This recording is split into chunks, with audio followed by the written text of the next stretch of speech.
말씀의 제목은 갚으시는 하나님이 되겠습니다. 갚으시는 하나님. 자, 오늘 본문은 하나님께서 우리의 행위에 따라 결국 갚아주시는 분이신 것을 알게 하는 말씀이죠. 자, 우리가 하나님께 나아갈 때 우리 히브리서 11장 6절의 말씀에 따라 하나님이 존재하시는 것과 또 우리가 그분을 열심히 찾는 자들에게 보상해 주시는, 다른 말로 하면 우리의 행한 것에 따라 갚아주시는 그러한 하나님이신 것을 마땅히 믿어야 한다고 말씀하고 있습니다. 자, 오늘은 우리가 계시록 2장 3장에 걸쳐서 소아시아 7교회를 향해서 말씀하시는 그 말씀을 중심으로 하나님께서 우리를 어떻게 갚아주시는가를 보고자 하는 것입니다. 자, 갚는다는 말은 무엇인가? 빌린 것을 되갚는다는 말인데, 물론 우리 주님께서는, 하나님께서는 우리에게 빌린 것이 없으시기 때문에 갚으실 필요가 없으시지만 주님께서는 공의로우신 분이시라 우리가 행한 것에 따라서, 우리의 믿음과 행위에 따라서 반드시 보상해 주시는, 갚아주시는 분이시라는 것을 우리가 알아야 하고 믿어야 하는 것입니다. 자, 갚아주시는 하나님, 갚으시는 하나님이라고 말씀을 드립니다. 우리 하나님은 그러하신 분이신데, 그러한 분이심을 잘 볼 수 있는 곳이 어디입니까? 갚아주시는 분, 우리 하나님, 그분을 잘 볼 수 있는 곳이 어디일까요? 예? 성경이죠. 맞습니다. 그러나 제가 말씀드리고자 하는 것은 십자가라고 말씀을 드릴 수가 있습니다. 십자가를 보게 되면 우리 주님께서는 우리를 갚아주시는 분이시다라는 것을 알 수가 있죠. 주님께서 왜 십자가에 달리셨습니까? 우리 아까 찬양 불렀던 것처럼 왜 주님은 십자가에 달리신 것입니까? 다름이 아니라 우리가 갚아야 할 죄값을 갚아주시기 위해서 십자가에 달리신 분이시다 말씀하고 있습니다. 주님께서 마태복음 20장 28절에서 많은 사람을 위하여 자기 생명을 몸값으로 주려고 온 것이라고 말씀하셨습니다. 주님의 몸값이 지불됨으로써 우리 같은 죄인들이 구원을 받게 된 것입니다. 주님께서 십자가에서 숨을 거두실 때 마지막으로 하신 말씀은 다 이루었다 였습니다. 다른 말로 하면 다 지불했다라는 그런 말이기도 한 것입니다. 다 이루었다라는 말, 헬라어로 테테르스테라는 단어인데, 이 단어가 발견된 곳이 있습니다. 오랜 시간이 지나도 잘 보관되어 있는데, 그것이 영수증이기 때문에 잘 보관되었는데, 영수증은 오래 보관해야 되니까 거기에서 많이 발견됐다는 것이죠. 왜? 어떤 의미로요? 다 지불되었음. 그게 바로 테테르스테라는 단어인 것입니다. 자, 죄 용서를 받기를 거부하는 불신자들의 문제가 뭐라고 생각하십니까? 문제는 그들이 자신들이 죄인이라는 걸 인정하지 않는다는 것이죠. 내가 왜 죄인이냐? 우리가 죄를 이야기하고 당신은 죄인입니다. 그래서 죄로부터 구원을 받아야 됩니다 라고 말을 하면 이 사람들은 너무나 거리감을 느끼는 것입니다. 무슨 소리 하냐? 내가 무슨 왜 죄인이냐? 그죠?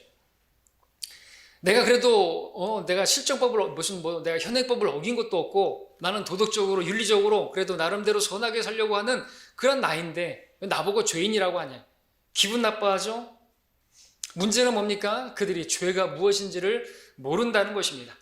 죄는 무엇과 같은 줄 아십니까? 죄는 갚아야 할 빚과 같은 것입니다. 우리가 불신자들에게 죄를 설명하기 좋은 한 예가 바로 죄는 갚아야 할 빚과 같다라는 것입니다. 성경에서 죄는 곧 빚입니다. 빚은 곧 죄입니다. 여러분 잘 아시는 소위 주기도문 마태복음 6장 12절에서 우리가 우리에게 빚진 자들을 용서하는 것 같이 우리의 빚진 것들도 용서하여 주옵소서 하는 기도, 불신자들도 알 수 있을 만한 그런 기도죠. 자, 빚진 것을 용서한다. 빚진 것을 용서한다는 게 말이 됩니까? 빚진 것을 탕감해 준다는 게 맞는 것입니까? 탕감해 주는 게 맞죠? 누가복음 11장 4절에서는 이것을 또 연결해가지고 빚을 죄와 연결하고 있습니다. 우리가 우리에게 빚진 모든 사람을 용서하오니 우리의 죄들도 용서하여 달라고 하는 그 주기도문. 자, 여기서 이 죄에 해당하는 헬라어가 오펠레이마인데 이 단어의 첫 번째 뜻은 빚이라는 단어입니다. 코인의 헬라어, 시장 언어, 헬라어를 쓰는 그 당시의 사람들에게 이 오펠레이마를 보여주면 어떻게 이해하냐면 죄라고 이해하지 않고 빚으로 이해합니다. 그리고 용서해 주시오며 이 용서에 해당하는 헬라어도 아피에마인데 첫 번째 뜻은 탕감해 주다라는 뜻입니다.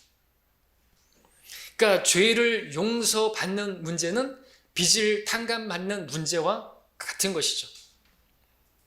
그러면은 우리가 죄가 무엇인지를 한편으로 알 수 있는데 그것은 하나님께 빚을 탕감받아야 하는 문제라는 것을 알게 되는 것입니다. 그러니까 사람들은 하나님께 빚진 자들인 것이에요. 하나님께서 그 빚을 탕감해 주셨어요. 그걸 받아들이기만 하면 그들은 빚을 탕감받은 자들로서, 은혜를 받은 자들로서 이제 감옥에, 곧 지옥에 갈 필요가 없는 것입니다. 근데 그 빚은요, 결코 그들이 갚을 수 없는 빚입니다. 그래서 하나님께서 친히 이 땅에 오셔서 자신의 몸값으로 지불하셔서 그들의 죄값을 지불하신 것이죠. 자, 그들이 지은 죄, 하나님께 대한 지은 죄라고 했는데, 하나님께 지은 죄라고 했는데, 그 죄 값이 얼마나 될까요? 한번 계산해 보겠습니다.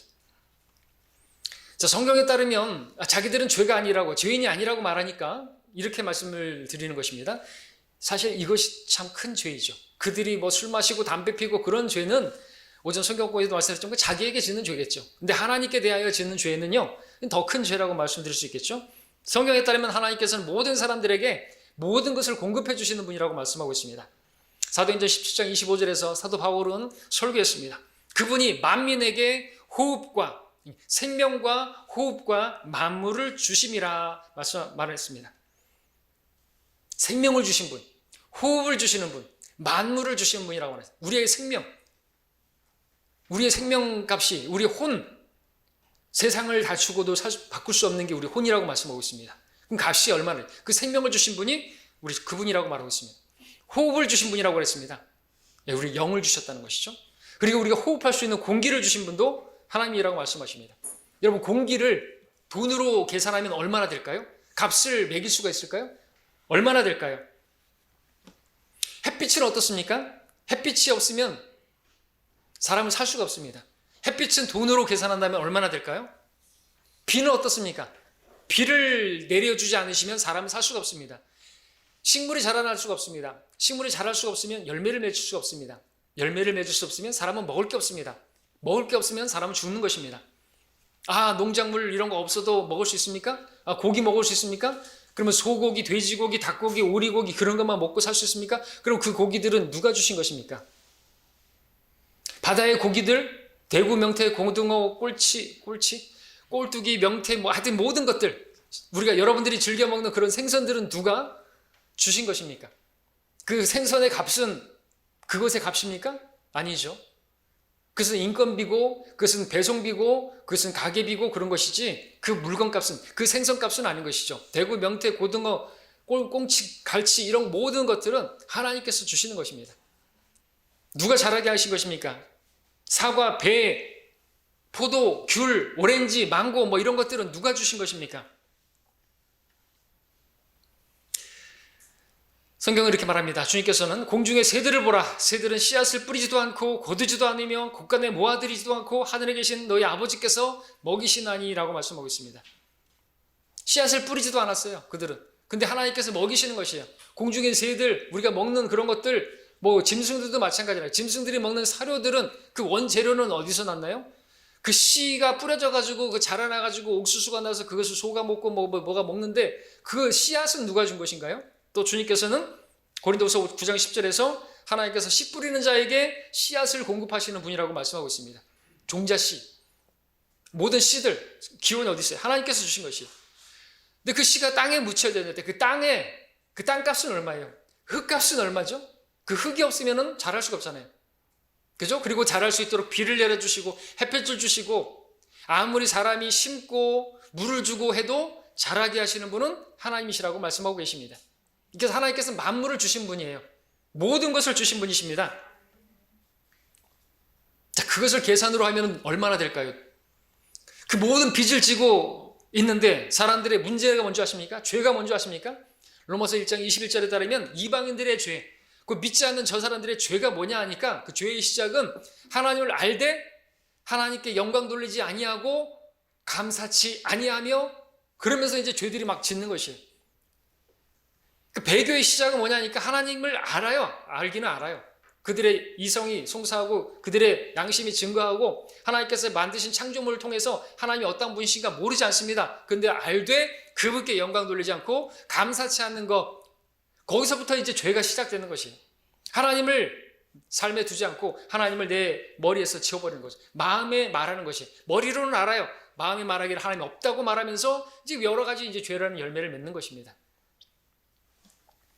자, 사람들이 먹고 마시고 입고 누리는 그 모든 만물 하나님께서 베푸신 것들입니다. 자, 그것을 돈으로 환산한다면 얼마가 될까요? 그 금액이 얼마나 될까요? 알아맞혀 보십시오. 성경에 그 금액이 나옵니다. 힌트를 드릴까요? 단위를 말씀드릴게요. 달란트입니다.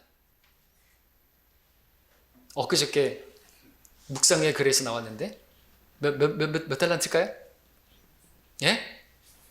1만 달란트. 1만 달란트.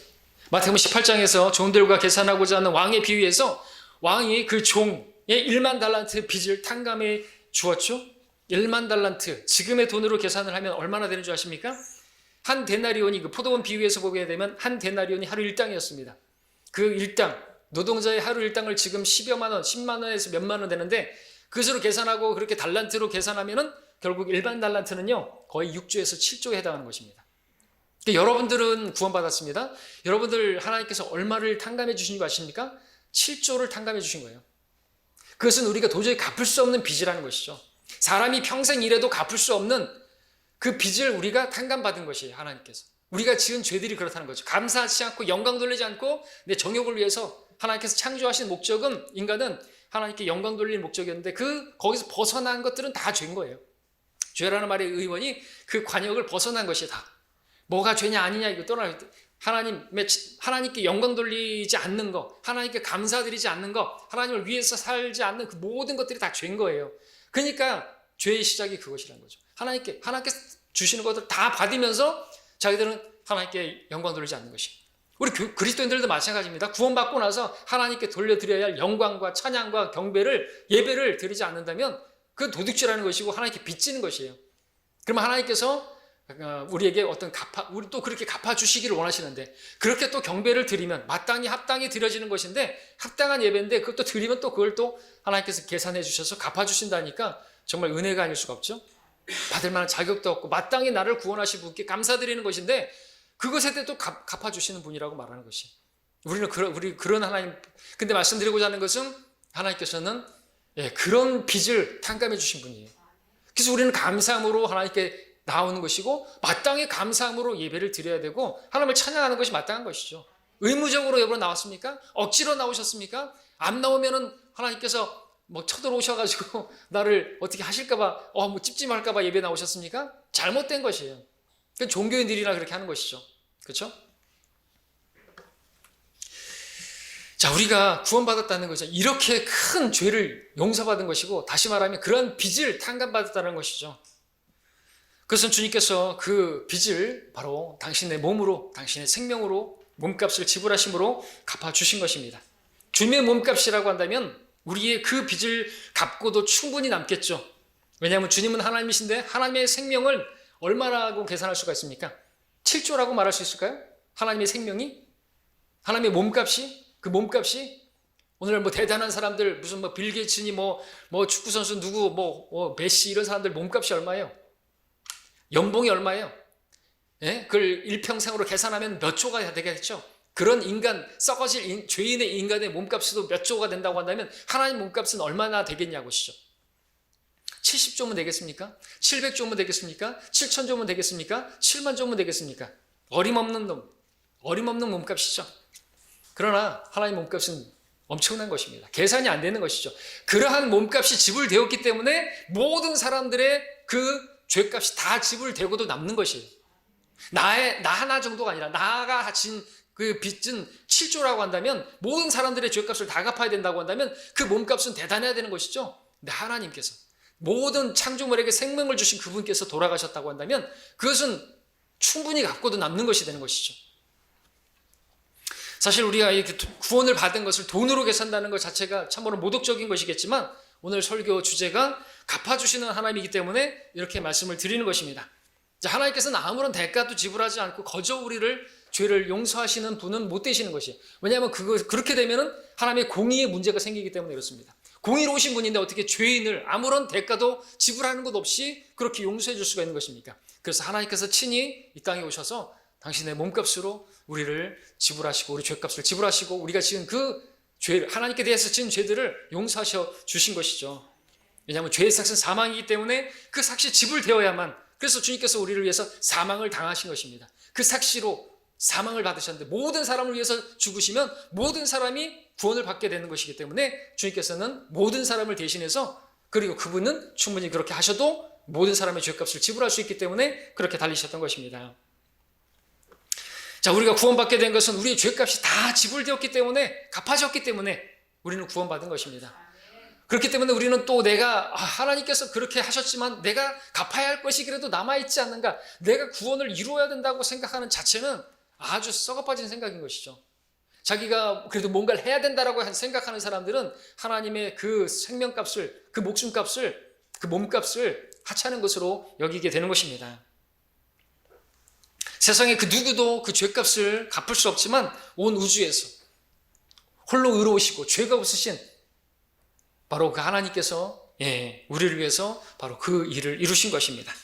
그러므로 누구든지 누구라 할지라도 예수님께서 바로 내 죄값을 지불하신 분이시다, 나의 모든 죄값을 능히 지불하실 수 있는 분이시다 라고 받아들이면, 구세주로 믿으면 그 사람은 죄값이 다 탕감되었기 때문에 구원을 받은 것이죠. 그렇기 때문에 오늘날 구원받지 못하고 지옥 가는 사람들의 문제는 뭐냐니까, 그분께서 그 모든 사람의 당신의 그 자신의 죄값을 다 지불했다고 하는, 다 탕감해줬다는 그 사실을 받아들이지 않는 그것이 죄가 되어서 지옥 가는 거예요. 술 마시고 담배 피고 간음해서 지옥 가는 게 아니라 죄에 대여라면 그들이 나를 믿지 않기 때문이라. 예수님께서 다 갚아주셨는데 그걸 탕감해 주셨다는데 그걸 받아들이기를 거부한다? 그러면 자기가 죄값을 치르러 지옥 가야 되는 것이죠.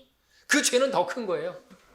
그동안에 모든 하나님께 공급받는 것을 그걸 하지 않는 것, 감사치도 않는 것도 죄지만 그걸 갚아주시기 위해서 하나님께서 친히 십자가에서 죽으셨는데 그 몸값을 지불하셨는데 그거를 아주 우습게 알고 거부했다. 그래서 지금의 죄는 예수님을 거부한 죄로 지옥 가는 것이지 그 사람의 죄 때문에 지옥 가는 거 아니에요. 그 사람의 개개인의 모든 사람의 죄들은 다 갚아졌다니까요. 그래서 우리 전도지 있잖아요. 당신의 죄를 용서하신 예수님. 이미 죄가 용서됐어요. 저 사람들 다 죄 용서됐어요. 왜? 예수님께서 다 갚아주셨기 때문에. 그래도 지옥 가는 이유는 그들의 죄 때문이 아니라 예수님을 거부한 그 죄 때문에 지옥 가는 것입니다. 우리는 그것을 알기 때문에 예수님을 믿은 것이고, 예수님께서 내 죄값을 갚았다고 믿은 사람들은 다시 죄값을 지불할 필요가 없고 갚아야 할 죄가 남아있질 않는 것입니다. 하나님은 우리의 죄값을 갚아주시는 분이시고 주신 분입니다. 그런데 너무나 감사한 것은 우리를 그렇게 죄값을 갚아주셔서 구원해 주셨는데 구원받은 우리가 감사함으로, 정말 사랑으로 주님을 사랑해서 섬긴 그 섬김에 대해서도 또 성경에 보니까 갚아주신 분이라고 말씀하고 계십니다. 자, 우리 계시록 22장 오늘 12절을 보시면 본문을 다시 한번 읽겠습니다. 보라, 내가 속히 오리니 내가 줄 상이 내게 있어 각 사람에게 그의 행위에 따라 주리라 말씀하고 있습니다. 대상은 우리입니다. 구원받은, 죄값을 용서받은 우리 구원받은 죄인들에게 말씀하십니다. 내가 속히 올 것이다. 우리 이 소망을 가지고 있죠? 오시면 뭘 해주신다고요? 우리가 행한 것에 따라서 또 상을 주신대요. 갚아주신다는 것입니다. 자, 우리가 갚아주시는 하나님에 대해서 지금 말씀을 듣고 있는데, 그렇다면 하나님께서 우리를 갚아주시기 위해서 필요한 것이 있다고 한다면 무엇이 필요하죠? 우리의 행위를 아시는 것이 필요하겠죠? 우리가 행한 것이 어떠한 것이고 어떻게 섬겼는지를 아셔야만 우리가 행한 것에 따라서 갚아주시는 분이시겠죠? 하나님께서 갚아주시는 하나님이실 수 있는 것은 그분께서 우리의 모든 것을 아시는 분이기 때문에 그렇습니다. 그분은 전지하신 분이라고 말씀하고 있습니다. 자, 우리 계시록 2장 3장에 보게 되면 7 교회가 나옵니다. 이 교회에게 주시는 말씀을 보게 되면은 말끝마다 주님께서 말씀하시기를 내가 안다, 내가 아노라, 내가 아나니 라고 말씀하고 계시는 것입니다. 그러면서 나오는 말씀이 뭡니까? 그러면서 이제 보상해 주시겠다는 말씀인 것이죠. 우리 2장을 보겠습니다. 계시록 2장 2절 3절.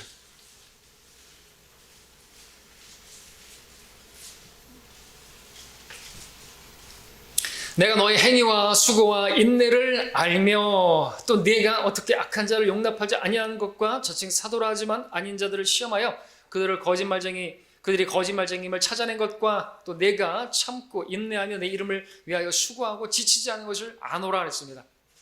자, 에베소 교회가 행한 그 모든 것을 아신다고 말씀하시는 것이죠.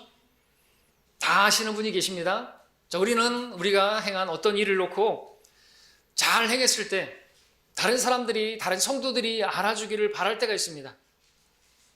다른 사람이 나를 칭찬해주고 나를 인정해주고 동조해주기를 바랄 때가 있습니다.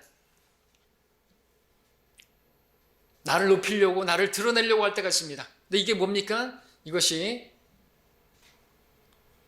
우리 육신이고, 이것이 우리 육신을 따라 행하는 것이고, 우리가 허영을 따라 행하는 것이고, 헛된 영광을 구하는 것이라고 성경은 말하고 있습니다. 여러분들, 갚아주시는 하나님이 계십니다. 그분은 우리 모든 것을 아시는 분이십니다. 그러니까 여러분들, 누구에게 잘 보일 필요 없어요. 애쓸 필요 없습니다. 나를 드러내려고 할 필요가 없습니다. 목사에게 잘 보여서 뭐 하겠습니까? 주님은 다 보고 계시는데 주님만 아시면 되지 않습니까? 그렇죠? 여러분들 사람을 의식하지 마시고 주님을 의식하시기 바랍니다. 이 시간에도 마찬가지예요. 예배 드리는 모든 모습들이 하나님 다 보고 계신다는 거죠. 다 계산해 주시는 분이십니다. 사람에게 잘 보이려고 하지 마세요. 그 위선입니다. 헛된 영광 구하는 것입니다. 우리가 잘한 그 일 하나님 다 아시기 때문에 주님께서는 마태복음 6장에서 말씀하셨죠. 사람들에게 보이려고 그들에게 자선을 베풀지 않도록 조심하라. 그렇지 않으면 하늘에 계신 너희 아버지께 상을 받지 못하리라. 그러므로 너희 자선을 베풀 때 위선자들이 사람들에게 영광을 얻으려고 회당과 거리에서 하는 것처럼 내 앞에서 다파를 불지 말라. 진실로 내가 너희에게 말하니 그들은 그들의 상을 받은 것이라. 이 말씀에 따르면 사람들에게 보이려고 한 모든 것들은요, 주님께서 갚아주실 수 없는 그런 섬김이 된다고 말씀하고 있는 것이죠. 그러니까 여러분들이 현명하시다고 한다면 사람들에게 보이기 위해서, 나를 드러내기 위해서 하는 것은 절대로 삼가야 하시는 것이죠. 그래서 주님께서 말씀하셨죠. 내가 자선을 베풀 때에는 내 오른손이 하는 것을 왼손이 모르게 하라. 그리하면 너의 자선 행위가 은밀히 되어져서 은밀히 보시는 내 아버지께서 친히 너에게 드러나게 갚아주시리라 말씀하고 있습니다. 여러분들이 이것을 안다면 남에게 보일 필요가 없는 것이에요. 우리는 침례 성도죠. 우리는 감춰져야 되는 거죠.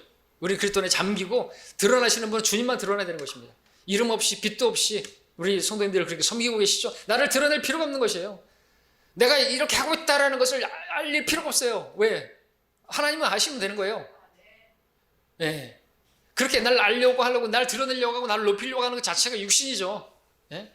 저도 마찬가지입니다. 늘 시험이죠. 제가 여러분들을 잘 보이려고 설교하면 그거는 이미 끝난 거예요. 어떤 더러운 인간이 되는 것이죠. 그러면 안 되는 거예요. 저도 말을 여러분들에게 좋게 하고 그렇게 할 필요가 없어요. 예. 그러나 그렇다고 해서 막 하면 안 되겠죠. 개떡같이 전하고 찰떡처럼 받아먹기를 바라면 안 되겠죠. 그것도. 예. 그러나 여러분들 저에게서 유창한 말이나 이런 거를 늘 기대하지 말라고 말씀드렸잖아요. 그럴듯한 언변 같은 거 기대하지 마십시오. 바울도 모세도 언변은 꽝이었습니다. 자, 우리가 그리스도 심판석 앞에 서게 되면 우리의 예상과는 다른 일들이 벌어지게 될 것입니다. 누가 봐도 많은 보상을 받을 것 같은 어떤 그런 지체가 적게 받게 된다거나 반대로 보상을 전혀 받지 못할 것 같은 지체가 많은 보상을 받게 되는 우리의 예상을 빗나가는 그런 갚아주시는 하나님을 만나게 될 것입니다. 그러므로 우리는 사람들이 나를 어떻게 평가하는가에 관심하지 마시고 하나님께서 어떻게 보시는가에 여러분 늘 주셔야 되는 거죠. 요셉처럼 하나님께서 보고 계시는데 어찌 내가 이 악을 행하리요? 하나님은 안 보실 수 있어요. 내 부모는 안 볼 수가 있어요. 근데 하나님은 다 보고 계신다는 것이죠. 하나님을 의식하시기 바랍니다. 하나님 우리의 모든 것을 다 아시는 분이십니다. 자, 9절을 보십시오. 스무나 교회를 향해서 말씀하십니다. 내가 너의 행위와 환난과 궁핍을 아노라. 오히려 내가 부유한 자로다. 주께서 우리의 행위와 수고와 인내를 아실 뿐만 아니라 우리의 궁핍과 우리의 환난도 아신다고 말씀하시는 것이죠. 우리의 환난과 궁핍도 아신다. 그러니까 우리가 환난을 당하고 있어도, 우리가 궁핍하고 있어도 우리는 외롭지 않을 수가 있습니다. 우리는 슬프지 않을 수가 있습니다. 왜? 하나님 다 아시니까. 그리고 하시는 말씀이 뭐예요? 오히려 네가 부유한 자라도 말씀하시는 거죠. 우리가 주님을 섬기다가 어려움 당할 수 있고, 우리가 주님 때문에 어떤 궁핍할 수도 있고, 가난하게 될 수도 있고, 그럼 어때요? 주님께서 갚아주시는데 진짜 우리가 부유한 사람들인 거죠. 바울은 정말 세상에 찌꺼기같이 되고 만물의 찌꺼기같이 됐는데 부유한 자였어요. 그리고 하늘나라에서는 엄청나게 부유한 자고 이름 있는 자입니다. 뭘 선택하시겠어요? 그래봐야 팥죽 한 그릇이에요. 이 땅에서 가는 건. 영원히 소유하지 못할 것은 없는 것이나 마찬가지인 것이죠. 솔로몬이 말했잖아요. 헛되고 헛된 것이에요. 이 땅에 영광이라는 거, 헛된 영광 구하는 거는 버려야 하는 것입니다. 자, 그리고 하나님께서 이렇게 궁핍하지만 환난을 당하고 있지만 부유하다고 말씀하신 것은 그 가운데서 그들이 믿음 안에서 부유해졌기 때문에 그 고난, 그 환난을 통해서 하나님께서 만나주시고 위로해주시고 하는 그것이 너무나 귀한 것이기 때문에 오히려 더 그들은 부유하다고 말해요. 그런 것이 없었다고 한다면 하나님을 알지 못했을 것이고, 그런 것이 없었다고 한다면 정말 위로받지 못하고 그랬을 텐데, 진짜가 위로가 무엇이고 진짜 평안이 무엇인지 경험했기 때문에 진짜 그 부유한 것이죠. 어떤 게 진짜 부입니까? 믿음의 사람에게 있어서 믿음 안에서 부유해지는 거, 은혜 안에서 강건해지는 거, 그게 진짜죠. 돈 많고 뭐 해봐야 그것이 우리에게 믿음을 강하게 해줍니까? 오히려 타락하게 만들죠. 많아봐야 그걸로 인해서 술 마시고 뭐 하다가 개걸대다가 그냥 인생 끝내는 것입니다. 자, 그러므로 여러분을 어렵게 하는 환난이라 할지라도, 여러분을 어렵게 하는 사람들이 있다 할지라도 여러분들 위로를 받으시기 바랍니다. 그리고 그런 것에 반응할 필요가 없어요. 왜요? 하나님께서는 오히려 우리 편에서 영광을 받으신다고 말씀하고 있으니까. 하나님께서 다 계산해주고 계시다라고 생각한다면 우리가 복음 전하다가 한 대 맞으면 어때요? 여러분들 카운트 해보십시오. 계산해 주신다. 회개할 때, 결산을 볼 때 하나님께서 다 계산해 주신다고 생각해 보십시오. 전에도 말씀드렸죠. 복음 전하다가 종로 거기서 조폭한테 빡 맞았어요. 팍 쓰러졌어요. 그래가지고 안 일어나더라고요. 한 대 더 맞을까봐 그냥 누워있더라고요. 그래가지고 가가지고 아프지? 그랬더니 하나도 안 아프다. 너무나 기쁘다 이거죠. 왜? 하늘에 상이 쌓였다고 생각하니까 하나도 안 아프다는 것이죠. 그 형제도 근데 해병대 나오고 한 싸움 하는 형제인데 그냥 엎드려져 있었다 그랬어요. 근데 상대가 많기도 하겠지만. 자, 그렇게 계산할 줄 안다면요, 기쁜 것이죠. 그 가운데서도. 또 13절을 보십시오. 퍼가모 교회를 향해서 말하신 말씀입니다. 내가 너의 행위와 내가 거하는 곳을 아노니, 그것은 사탄의 자리가 있는 곳이라. 네가 나의 이름을 굳게 붙들어서 심지어는 나의 신실한 순교자 안티파가 너희 가운데 곧 사탄이 거하는 곳에서 죽임을 당하던 그날들에도 나의 믿음을 부인하지 아니하였도다. 주님께서는 퍼가모 교회를 아십니다. 거기 안티파라는 성도가 믿음을 부인하지 않고 순교기까지, 죽기까지 신실했던 것도 아십니다. 19절에 보면 두아티라 교회를 향해서도 말씀하시죠. 내가 내 행위와 사랑과 봉사와 믿음과 내 인내와 내 행위를 아노니 나중 행위가 처음 것보다 많도다. 주님께서 우리의 사랑의 섬김을 아실 뿐만 아니라 섬김의 많고 적음도 다 아시는 분이라고 말하고 있습니다. 나중 행위가 처음 것보다 더 많다는 것도 알고 계십니다. 내가 다른 형제보다 더 많이 섬겼고 예전보다 지금 더 많이 섬긴 것들에 대해서, 그러니까 여러분들 다른 성도들에게 알리거나 자랑하거나 간증할 필요가 없는 것이에요. 하나님께서 다 아시기 때문에 그렇지. 또 3장 14, 15절에 보니까 라오디케아 교회를 향해서도 말씀하십니다. 내가 내 행위를 아노니, 내가 차지도 아니하고 덮지도 아니하도다. 나는 내가 차든지 덮든지 하기를 원하노라. 주님은 다 아십니다. 산타클로스는 아무것도 모릅니다. 있지도 않습니다. 하나님은 다 알고 계십니다. 누가 잘 섬기고 있는지 다 알고 계십니다. 그래서 주님의 심판과 보상은 공정합니다. 이 세상의 법정에는 증인이 없고 증거가 없게 되면 공정한 재판을 할 수 없죠. 충분한 보상도 할 수 없죠. 하나님 앞에는 그런 일이 없습니다. 우리가 하나님, 갚아주시는 하나님을 믿기 원합니다. 믿음, 마땅히 보상하시는 분이심을, 상 주시는 분이심을 믿어야 한다고 그랬습니다. 자, 이런 하나님을 안다면 우리는 한편으로는 또 두려움을 가지게 될 수가 있습니다. 그러나 잠언에서는 주를 두려워하는 것이 지혜와 지식의 시작이라고 말씀하고 있습니다. 우리가 갚으시는 하나님에 대한 지식이 있다고 한다면 주를 두려워하게 될 것이고, 주를 두려워하게 될 때 우리는 어리석음에서 벗어나서 지혜롭게 살 것입니다. 또한 우리가 갚으시는 하나님을 할 때 우리의 수고, 인내, 환난, 궁핍 중에도 낙심하지 않을 수 있고 지치지 않을 수 있고 지치지 않을 수 있고 그 일을 계속 지속할 수가 있을 것입니다. 자, 우리 마음에 갚아주시는 하나님이 마음에 각인되기를 바랍니다. 자, 그렇다면 하나님께서 무엇을 근거로 우리에게 갚아주시는 것인가? 성경은 명백하게 우리의 행위에 따라 갚아주신다고 말씀하십니다. 우리 행위에 따라. 우리가 앞서 하나님께서 다 하신다고 하신 그 표현들을 보게 되면 내가 내 행위를 아노니 라고 말씀하셨습니다. 특별히 계시록 2장 23절의 마지막 문장에도 보시면 또 내가 너의 행위에 따라 너희 각자에게 주겠노라 말씀하고 계십니다. 예, 맞습니다. 우리가 어떤 마음을 가졌는가, 우리가 어떤 열정을 가졌는가, 어떤 지식을 가졌는가와 상관없이 우리의 행위에 따라 갚으시겠다고 말씀하시는 것입니다. 내 마음이 주님을 향해서 뜨거웠고 주님을 향해서 원대한 계획을 가졌고 그런 뜻을 품었고 내가 무엇이 옳고 틀리고 무엇이 향상된 것이고 무엇이 바른 교리인지 다 알았다 할지라도 그러한 지식에 따라서 내가 행한 것이 아무것도 없다면 아무것도 갚을 것이 주님께서 갚아주실 것이 없다고 말씀하시는 것이죠.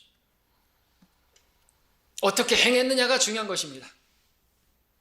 우리 각자가 우리 몸으로 행한 것들을 받을 것이라고 말씀하십니다. 마음만 하나님께서 아십니다.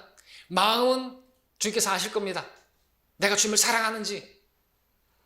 좋습니다. 근데 몸으로 행한 것들에 따라 각자가 받는다고 말씀하십니다. 자, 그렇다고 해서 그게 다가 아니죠. 우리가 지금 읽은 계시록 2장 23절을 다시 한번 읽어보면 행위도 중요하지만 마음도 중요한 것입니다. 또 내가 그녀의 자녀들을 사망으로 죽이리라. 그러면 모든 교회들은 내가 사람들의 속과 마음을 살피는 자임을 알게 되리라 말씀하고 있습니다. 예, 주님께서는 분명히 각자의 행위에 따라 보상하시는 분이시지만 또한 속과 마음을 살피시는 분임을 알아야 하는 것입니다. 주님께서 우리의 행위에 따라 갚아주실 때 우리의 속도, 우리의 마음도, 우리의 동기까지도 다 계산하시고 갚아주시는 분이신 것이죠. 그날에 밝혀지겠지만 그 불이 시험할 것이지만 우리가 어떤 동기나 어떤 목적으로 왜 했는지 다 드러나게 될 것입니다.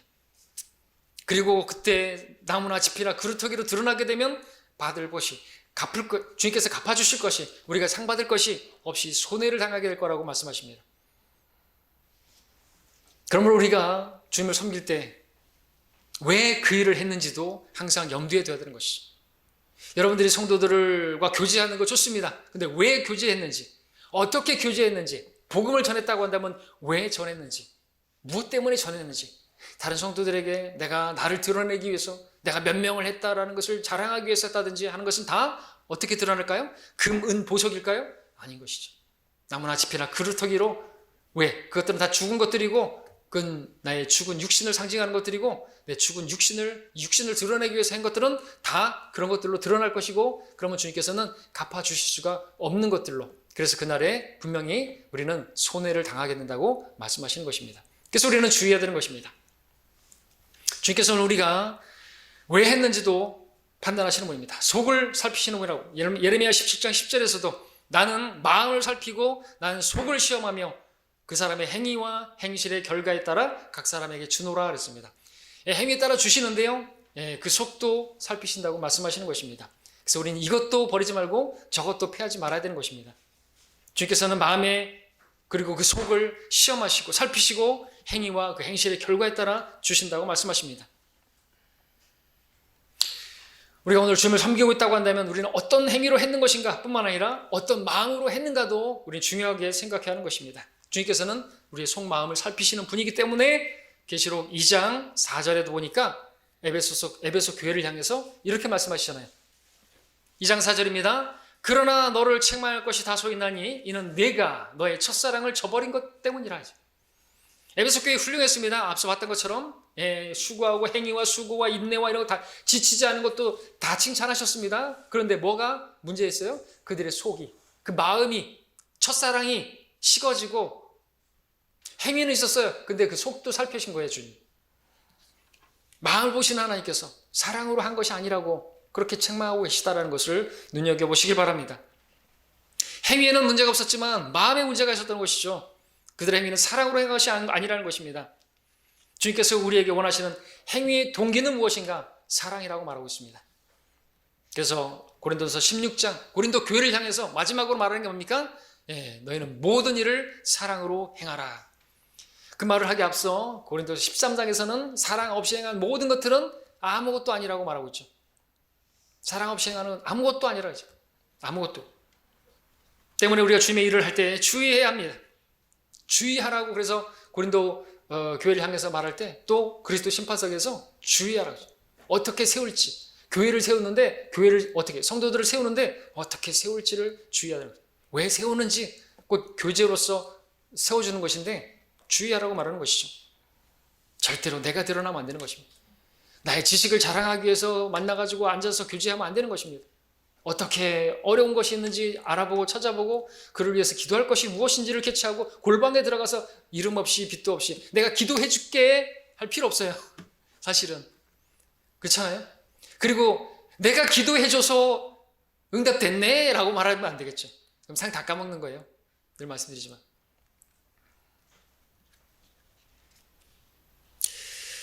자, 그럼 갚아주실 게 없는 것이에요. 자, 우리는 그리스도 심판석을 생각할 때 한편으로 기대하면서 한편으로는 두려워하는 것입니다. 갚아주시는 하나님. 자, 마지막으로 끝이 아닙니다. 결론 따로 있습니다. 마지막으로 우리가 갚아주시는 하나님에 대해서 알아야 될 것은 적게 갚아주시고 또 많이 갚아주시는 분입니다. 자, 적게 갚아주시는 분 무슨 뜻입니까? 주께서는 우리가 행한 그 죄악에 따라 갚아주셨다면 우리는 진작에 죽었을 것입니다. 근데 주님께서는 우리가 행한 죄악보다 적게 갚아주시는 분입니다.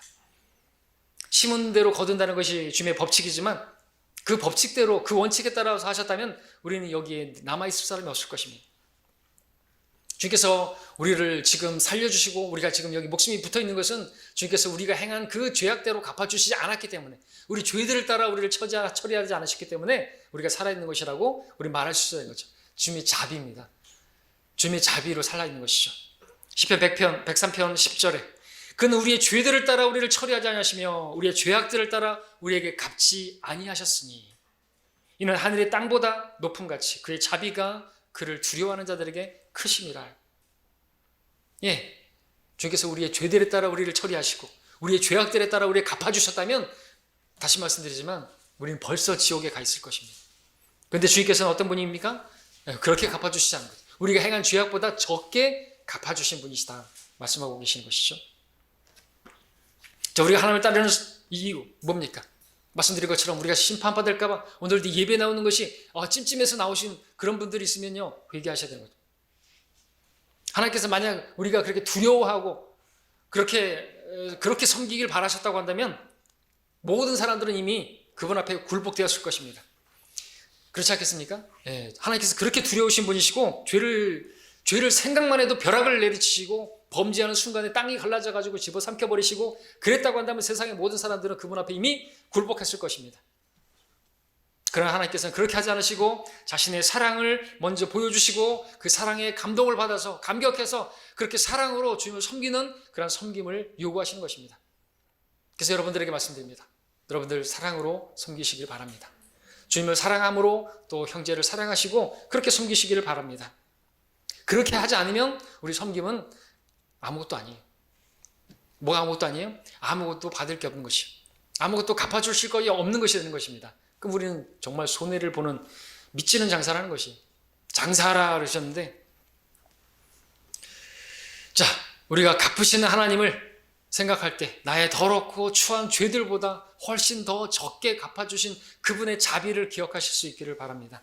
우리의 마음이 주님의 자비로 가득 차서 그것을 동기로 주님을 섬기기를 원합니다. 그리고 또 주님께서는 우리의 섬김, 그 섬긴 것보다 훨씬 더 많이 갚아주시는 분이십니다. 그렇습니다. 하늘에는 이자율이 높습니다. 주님께서는 10달란트 번 종에게 10고을을 다시 교열됐습니다. 고을이 아니라 고을 그러면 되게 작아 보이니까 10성읍을 영어로는 시티, 도시예요. 여러분 우리 광주시장 부럽지 않아요? 10개의 도시를 다스릴 수 있는 5개의 도시를 다스릴 수 있는 그런 여러분들 왕같은 제사장으로 하나님께 삼아주신 거예요. 우리가 일생 동안에 얼마 주님을 70년 동안 섬길 수 있을까요? 아니 한 40년 동안 섬긴 그 섬김 길다면 길 수 있겠지만 짧은 거기에 따라서 그 짧은 기간에 그것도 뭐 적게 섬긴 것에 비해서 주님께서는 엄청나게 그것도 영원한 보상으로 영광으로 보상해 주신다고 말씀하고 있는 것입니다. 그러니까 우리가 섬긴 것에 비해서 많이 갚아주시는 그런 분이시라는 것이죠. 바울은 고린도후서 11장에서 자신이 주님을 위해서 얼마나 많은 고난을 받았고 고생을 했는지 40에 한화뱀매를 5번 맞았고 파선당하고 형제들에게 동족들에게 얼마나 고생했는지를 다 얘기했습니다. 근데 그 앞서 고린도서 4장 17절에서는 뭐라고 말할 줄 아십니까? 자신의 그 인생에 대해서 자기가 받은 것은 아무것도 아니라고, 잠시 받는 가벼운 환난이라고 말하고 있습니다. 그러면서 그의 피할 수 없는 영원한 영광의 비중을 이루어가는 것이 바로 가벼운 환난이라고 말하고, 가볍지 않은데 가벼운 것이라고 말하고 있고, 그것은 잠시에 해당하는 것이고 아무것도 아닌 것이, 바울은 셋째 하늘 갔다 왔죠. 그 영광을 받던 것입니다. 그러니까 자기가 정말 죽을 만큼 고생하고 주님을 위해서 했지만 그래 봐야 그 영광에 비하면 잠시고 아무것도 아닌 거라고 말할 정도면 얼마나 대단한 것일까요? 그 영광이라고 하는 것이. 주님께서는 우리 모두가 구원을 영원한 영광과 함께 받기를 바라십니다. 그래서 우리가 좀 더 참기를 바라시고 인내하기를 바라시고 절제하기를 바라시고, 그리고 그런 것들은 사랑으로 행하는 것입니다.